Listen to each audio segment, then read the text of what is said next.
I spent a month in Portugal, in a little town at the ocean near Lisbon called Luz. There, I joined a group of remote working people with whom we had 2 apartments. There was the lofty 2-storied penthouse with a big living area and a view over the town and ocean. It was just perfect for sunbathing and barbecue.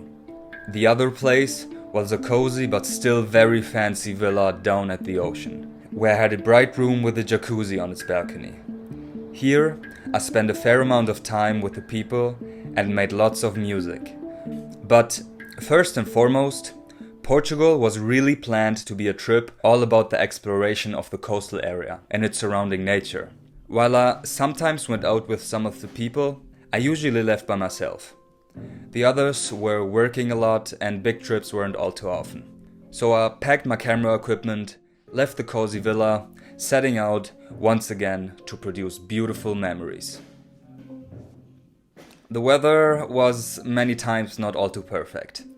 The sun seemed a little shy, it was often clouded and rained here and there, but talking about the most southern part of Europe, and after being active for a while, it was almost always warm enough to wear shorts and a t-shirt.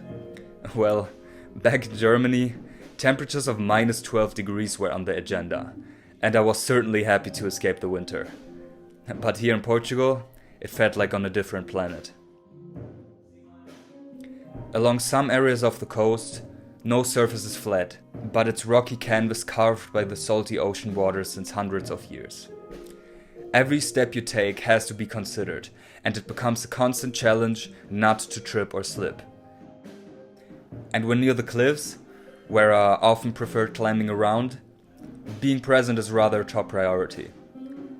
It's quite a faithful act to look down a 20-meter abyss, trusting the stability of sediments below your feet. And so the journeys I went on were partly about seeking thrill, and having the thought that nobody really knows where I am and what I was doing has always been exciting to me. Especially when exploring the caves or going swimming in the pitch black night with waves that doubled my size, daring to drag me out into the cold ocean for good. But there was really more to it all, and the places I found myself in gave sight to the many different faces nature has to offer here. There were constantly wet and slippy caves, where crabs and things alike lived, that reminded me of some alien-type scenery, where I didn't feel all too comfortable. The great nature trails along the coast were the much more relaxed option, besides skipping along the nerve-wracking cliffs. The sights one witnessed here were astonishing. Luscious greens, rock types in all different colors, from carmine to ochre, and of course, the endless ocean ahead. I once climbed over the Rocha Negra. This black rock disconnects the beaches of Luz and Lagos. It was definitely a tough one to tame, and it took me several attempts, because first and foremost, I had to dare myself over and down the unstable rocks. Oh my god. The first time I made it, I actually had to return because the tide was so swollen that there was no way to get any further. When I reached the other side though, the beach there was full of all the rocks that came crashing down from the cliffs at some point. And because of its tough accessibility, there was not a single soul around, and the rare feeling of being truly alone was nothing but beautiful.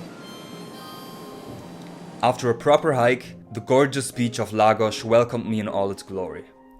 The weather was perfect, and the primal feeling of having reached a distant goal after roaming through nature for hours was pretty rewarding.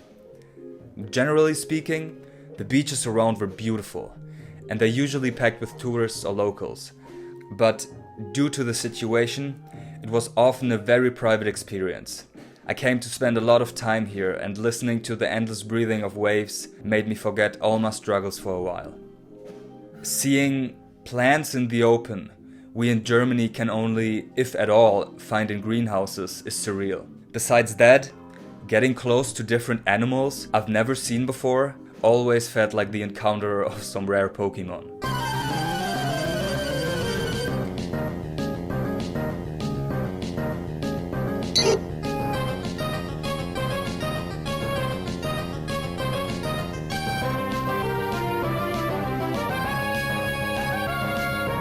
No, really though. Even seeing a lonely pigeon that is healthy and clean made me quite happy.